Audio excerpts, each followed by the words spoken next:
Welcome to the Impact ISSIMO podcast. We highlight the stories of impact innovators and connect them with the allies they need to amplify the good they can do in the world. I'm your host, Jacob Haney. All right, welcome to the Impact ISSIMO podcast. I've got experts Bryce and Zach with me from Team ISSIMO, my two partners in crime that have been with me over a dozen years, telling stories and inspiring people through visual medium. We typically have another guest that talks about their business or what they're doing, but it comes up quite often as we consult impact organizations, key insights that we've gathered over 20 years of doing this. And so today we're going to jump into one of those. One of the challenges with organizations that focus on impact is often they're not good at tooting their own horn, but sometimes it's also they feel like their cause is so important that they have to foreground themselves and really talk and focus more about what they're doing.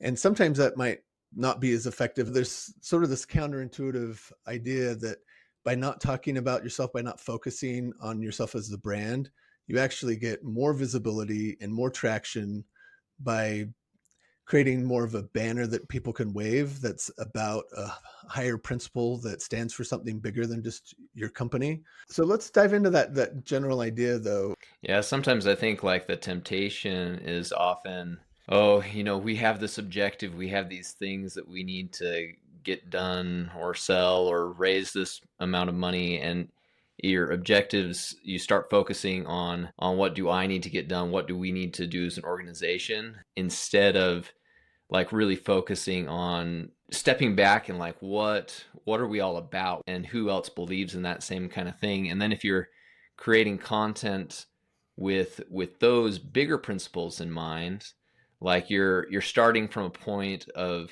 being able to connect with your audience or a viewer in a different kind of way. If you think about an audience, right? People want to be entertained, they want to be educated, they want to be inspired. If you give them something that feels like entertainment and inspiration and education and feels like something they can call their own and say, yes, I believe this, I care about this speaks to me, and share it with somebody because it's something that would resonate with them, you're obviously going to get more people to watch it and share it than something that feels like a commercial, right? Like nobody wants to send your ad to their friend, right? Somebody wants to send a powerful, moving video that touches their heart and makes them feel something and reflects a value they share and educates them. They want to send that to their friend, right? They want to use that in a conference or a meeting, or they want to open a talk with it or whatever, right? So if you create something that centers your values and where your brand isn't hardly visible at all, people are going to share it, right? And you're going to ride the coattails of that. I think that's the fundamental principle, is like leading with something that just creates utility for your audience, a manifesto for the values and principles and ideas that animate what you do. Every piece of content is going to be a little different. Like, not every piece of content is going to have the same objective, but what Zach is talking about, you can have really effective media that connects with people in really powerful ways by just stepping back and, putting the brakes on that temptation to just out the gate, like what's the fastest way to explain to people why we're so great or what we want to accomplish. In some ways, it comes back to like your Simon Sinek start with why sort of principle, right? It's putting up a banner really clearly about what you care about and what you value and who you are, and the people that share that value will come to you. But it also helps solidify those ideas in their minds and solidify those values in their minds, right? Like, and so it's not just reflecting what's already out there. In some ways, it's also like moving it forward and shaping that narrative. That creates community, right? It creates like community around shared values. And then that facilitates like the other behaviors that you want to generate, like engagement with your cause or your organization. Yeah. If you're focused simply on that one transaction and optimizing for one transaction, you're not building the kind of loyalty and trust and relationship that you need for long-term engagement. Yeah. It does seem like right now, especially like there's a big trend towards MarTech and measuring all of the clicks and eyeballs and conversions, and not ignoring that, but sort of saying, hey, there's something actually beyond just like the immediate transaction of did somebody download my white paper or buy my thing or, fill out a form. And I think somebody that has that mindset might see this as like, oh, that's foolishness, you know? So what are some examples or more of a manifesto that's about planting a seed and like inspiring that community and inspiring those paradigm shifts for people? To me, I think kind of immediately you have a brand like Patagonia, who was really, really foregrounding what they cared about. That was the priority, to the point that they were saying, like, we don't want waste, so we want you to come in and we'll repair like your old gear so you don't have to buy new gear, which seems really counterintuitive for a company who's selling gear. But because their value was clearly like authentic and it was prioritized over everything else, there were people who found and created a lot of loyalty with them because they believed in what they believed in. And it's not incidental to their growth and becoming popular and becoming like a big brand.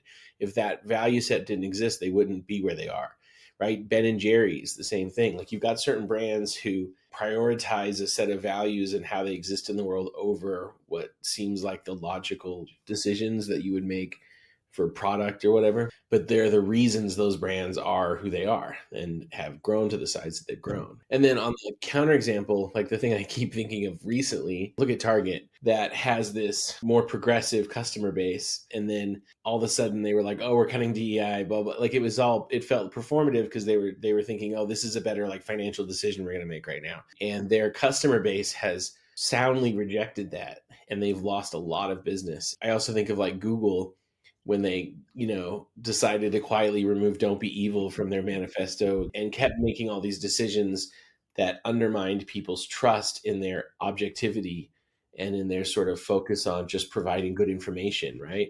Like, people have felt like search results have become more and more biased to add, dollars and whatever else, and your information is for sale. That lack of standing by values has degraded their brand value consistently over time. I was thinking of, the difference in just experience of shopping at Walmart or Trader Joe's. And like both are trying to go after a cost conscious consumer, right? And yet, like, in our community, there was like this petition of please bring a Trader Joe's here versus like people picketing. We don't want a Walmart in our community, right? My wife loves shopping there and has become friends with a number of the checkers. This girl had come in and she had a lot of experience, but she was kind of dismissive to the other employees. The manager, after she had finished her job interview, went and talked to the other employees and like, okay, then it's an immediate no-go. And that was a hire or fire decision. And I think that's where the rubber meets the road, is like, what are you willing to say no to because of your values? Let's dive into, though, like, especially it's a bit timely with just the Pope Francis's passing. My thoughts go back to the project we did with the Laudato Si challenge at the Vatican. There are some companies who just sell widgets, and they should just sell widgets and that's fine, and they don't need to be super value based. We're speaking mostly to value-centric, purpose-driven organizations. So obviously values are the center of what you do, right? And what we're saying isn't live your values, because obviously you live your values. Those examples where you don't live your values cost you incredibly, because those values, because if you are a value-centric organization, those values animate what you do, and if you aren't sincere to them, you have a problem. But for the people who are living their values and are sincere to them, the distinction we're making and the real difference we're saying is there's a difference between living your values and doing your best and then advertising and trying to like sell people on what you do, and living your values and doing your best and creating content that is super centric around those values, that educates and inspires around those values, and that is nearly silent on the brand side of it. Understanding that strategically and tactically, that piece of content will have way wider wings and glide a lot farther on its own and get you a lot of earned media and a lot of new audiences, because you are foregrounding something that all those people can share in believing in and caring about, and then will want to show that piece of video because it doesn't feel like an ad. It feels like something that they want to show their team because it's something that they care about. So that's the difference we're saying. There's this strategic decision to understand that your audience and your reach and the people who are going to see this thing is going to be way bigger if you are really just foregrounding the values, right? So the Laudato Si Challenge, it was incubated by the Vatican, basically a startup incubator for startups that could help further the goals of the Laudato Si encyclical. Now, we were creating a piece of content for them, and we very well could have created a piece of content that talked about their organization, that really focused on their story and just touted and explained the incubator or explained the premise of the fund that they were building. But rather than that, it was to take a step back and say, okay, what is the encyclical saying about capitalism and about how we exist in a marketplace and can do good, right? And we set out to create this manifesto for what a humane version of capitalism can look like. I think that's sort of like the starting point, the premise that we operated on. You know, if you were talking to people after they watched it, there were things that just really resonated, that like touched the heart. But there were also, because you weren't sitting there watching an advertisement or something about like a specific organization, it allowed that room and space for someone to take in what was a big idea and have like a paradigm shift kind of moment of like, oh, that's articulating something that I felt about, you know, what capitalism could be at its best. Mm-hmm. And so by not like putting, you know, you front and center, you're allowing the space for the viewer to connect in a different kind of way, where their guards aren't up, where in a way when you get advertised to, you might, you know, have your guards up in a certain way. Like it allowed the viewer to interact in a different way that allowed a different kind of takeaway to come out of that viewing experience. Well, and one thing you're saying too is like, yeah, they're not being sold, which is like, it changes their approach to it entirely. But and another principle that we can talk about in some future day is this notion of the head and the heart. Like what you're saying in a way is this spoke to them emotionally, but also spoke to them intellectually, right? And I think that's an important part of it is, if you want to lead with a value and have a manifesto of a value, if it's just sort of boilerplate, cliche stuff everybody's heard before, it's not going to resonate. In some ways, you have to say, look, if I really, truly like, if this value is so central to who we are, we should know more about it than most people. And we should have something to say about it that is revelatory or educational or recontextualizing for people, right? Like you have to inspire them and you have to touch them, but you kind of also have to have something new to say to help them see the world in a different way. Otherwise, it's just going to feel like you're sort of like bandwagoning. Yeah. Yeah. There's that element of, you almost have to have some sense of surprise to get someone to rethink that paradigm of like step back and be like, oh, I've never seen it in that way. And I'm feeling drawn to it. You know, and that was from our research study of looking at 139 different impact organizations in 34 countries, as far as like what led to effective impacts fundraising and like the correlation with the storytelling. And one of the top things that rose was those that spoke to both the head and the heart.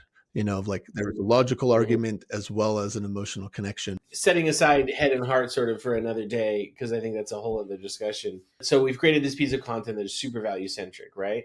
I think there's two kind of things to inspect with that. Is one, what was the process that allowed us to create something that was that like authentic and thoughtful?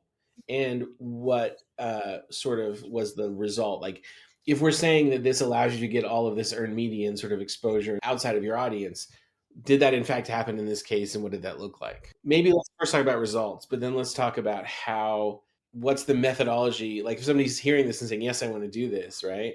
And then they turn around and find some agency that's just like an order taker, or they don't necessarily have the right process in place for the people inside the organization to sort of germinate this with what it is they want to say, right? So I think we need to break those down, but let's talk about the results that it has. So at the event at the Vatican, which was, you know, someone in the audience saw it and said, hey, can we show this at our conference in The Hague at the Peace Palace for this investor conference?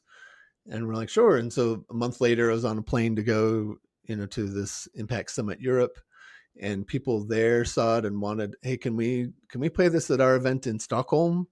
And I found myself on at an event in Stockholm where this was debuted, and then it was Monaco, and then New York and San Francisco, and it's played at the United Nations, and it's played in front of the World Bank and billionaires and philanthropists and organizations across the world, and I think part of that traction has been because it's it's fungible. It's like, hey, that's something I believe, and I can apply that to my people. And people are like, oh, I really need to show my board, or this, I need to play this for my team because we need to be thinking Yeah. about this. And this is exactly what we're trying to do. I mean, people are asking, can I use this to help fundraise for my thing? Because people are seeing that, like it encapsulates this one idea that we're all behind.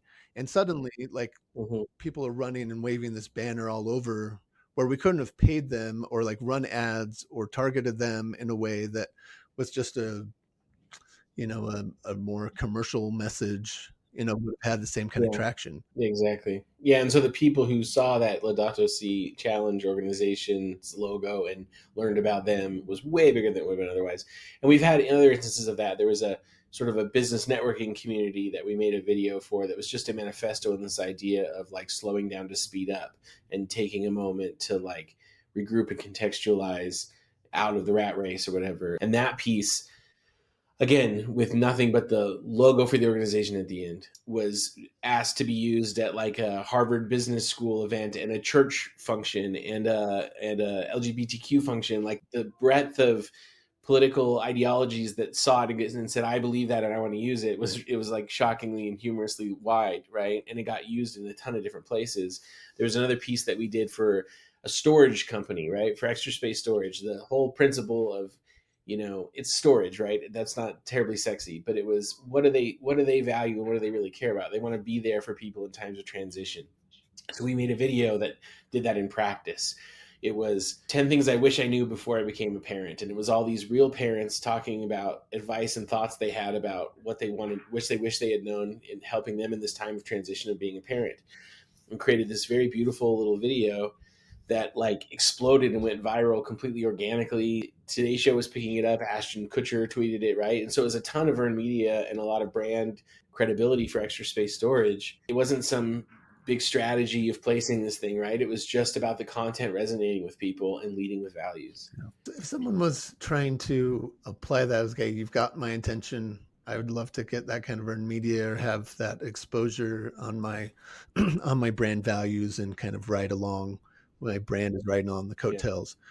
Yeah. How do you practically go about that kind of storytelling? Yeah, I would say first of all, like internally, that's got to be a decision that is made that people are ready to defend, right? Because there's a bunch of points where it won't seem as like the most practically, like somebody in the organization will be, well, why aren't we're not measuring click-through rates with this, or we're not pushing this product, or blah blah blah. There's going to be internal pressure to say like, I don't know about this. So I think in some ways it has to be a decision that's made internally that people are ready to like run with and believe in.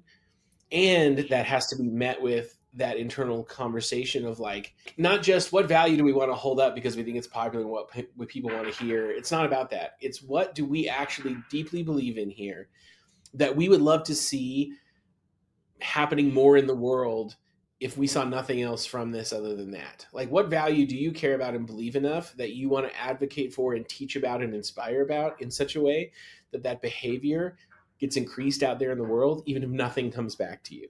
All truly like value-based behavior, if it's about you, it's not going to work. So you have to say to yourself, what do we want to teach and advocate for and share, that if we increase that value out there in the world and nothing comes back to us, we will be happy that we did it, right? And so there's a specificity to that. There's like, what do we want to teach? What insight do we have living this value that we can offer to the world that's like truly a nugget of insight, right? I think that's number one. And then I think there's this issue of like, who's going to help you create that vision? But I think that's a really important thing, is to find the right partner who understands the goal and who can truly inspire and educate and move people and create something that is like befitting of what you want to do. This can be at all sorts of budget levels. This can be in all sorts of forms. The real challenge is being really thoughtful and clever and creative about how do you truly embody the thing that you want to teach and inspire about in a form that is befitting of it and can like do its service, Yeah. So having an outside perspective, whether it's an engaged agency or just, someone that can give you honest feedback, but of like, we think we live these values, or this is the most important thing. And they might be like, Do you, or is that the most valuable thing for your audience? So I think that could be just with whatever route you go, even if you do it internally, be sure that you get some outside perspectives before it's sort of fully baked, you know? Another way that a piece of content like this can be valuable, and I guess some of the things that we probably have heard from organizations that we've made content like this for, is just the value that that has internally at the organization as well. Like, as you articulate what you're really about within the organization, you strengthen how people feel about where they're at and what they're all about. Like, it's a really powerful thing to, I guess, just increase the engagement and loyalty of people within your organization as you stake that claim of who you are and articulate it in a powerful way. Yeah. Speaking specifically of Laudato Si, we made this decision early on that, like, okay, what we're talking about is sort of how people interact in this system and how we treat each other and whatnot. And so we made the decision early on that the visual content of this should reflect, sort of life being lived all over the world, right? And so we filmed in Morocco, we filmed in Rome. We had footage from some previous projects of ours that were in Southeast Asia, in the United States, because we wanted to sort of reflect the world, right?